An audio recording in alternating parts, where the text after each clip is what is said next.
আমাদের একটা জীব দেহ আছে, টোটাল আমাদের বডি আছে।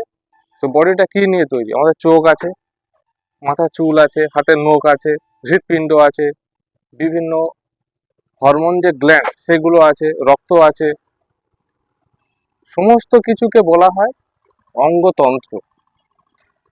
আর প্রত্যেকটা এক একটাকে বলা হয় অঙ্গ। অঙ্গ কোনগুলো? যেমন চোখ আমাদের একটা অঙ্গ, হার্ট বা ফুসফুস, হৃৎপিণ্ড, স্টোম্যাক, এগুলো এক একটা আমাদের অঙ্গ। কিডনি, এগুলো আমাদের এক একটা অঙ্গ। ব্রেন, এগুলো আমাদের এক একটা অঙ্গ। বোঝা গেল? এই সমস্ত কিছু তৈরি হয় আমাদের কলাগুলো দিয়ে। আর এই কলাটা যেগুলো দিয়ে তৈরি হয়েছে, ডাইরেক্ট সেখানে চলে যাব। তার নাম হলো কোষ বা সেল। ওই কোষগুলোর মধ্যে ছিল, একটা নাম দিয়েছিল প্রোটিন আর একটা নাম দিয়েছিল লিপিড। ওই প্রোটিন আর লিপিড দিয়ে প্রথমে কিছু একটা থকথকে তরল পদার্থ পাওয়া গেছিল, যার নাম দিয়েছিল প্রোটোপ্লাজম। কি নাম দিয়েছিল? প্রোটোপ্লাজম। ঠিক আছে?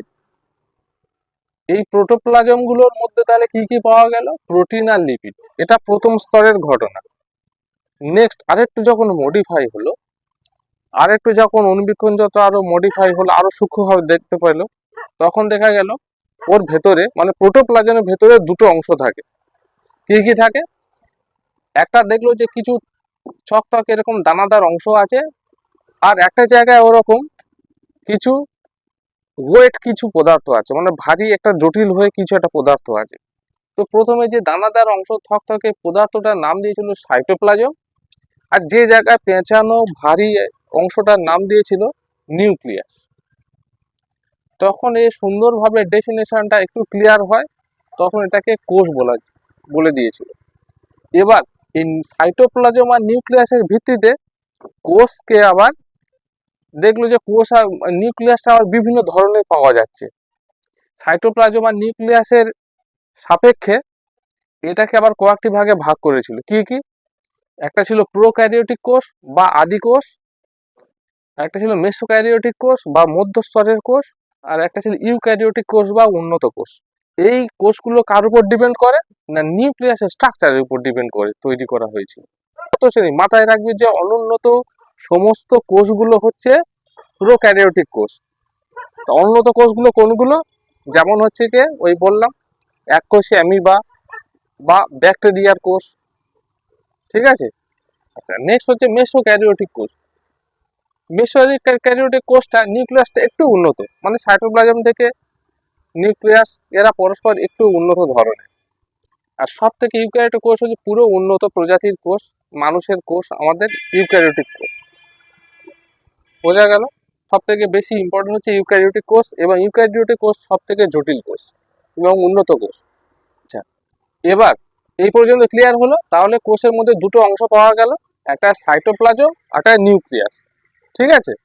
এবার সাইটোপ্লাজমের মধ্যে আরেকটু যখন মডিফাই হলো, তখন দেখতে পাওয়া গেল সাইটোপ্লাজমের মধ্যে দুটো অংশ পাওয়া যায়। কি কি? একটা থকথকে এরকম দানাদার অংশ পাওয়া যায়, আর সেই দানাদার অংশের মধ্যে কিছু কিছু আবার একটু বড় সড়ো নানান রকমের জিনিস পাওয়া যায়। আর যে থকথকে পদার্থটা পাওয়া যায় তার নাম দেওয়া হচ্ছিল ধাত্র। ঠিক?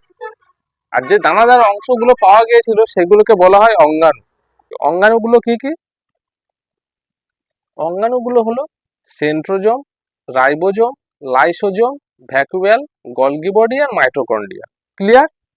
এইবারে বইয়ের মধ্যে প্রত্যেকটা টপিকে সমস্ত দেয়া আছে। সেন্ট্রোজোম, সেন্ট্রোজোমের কাজ কি?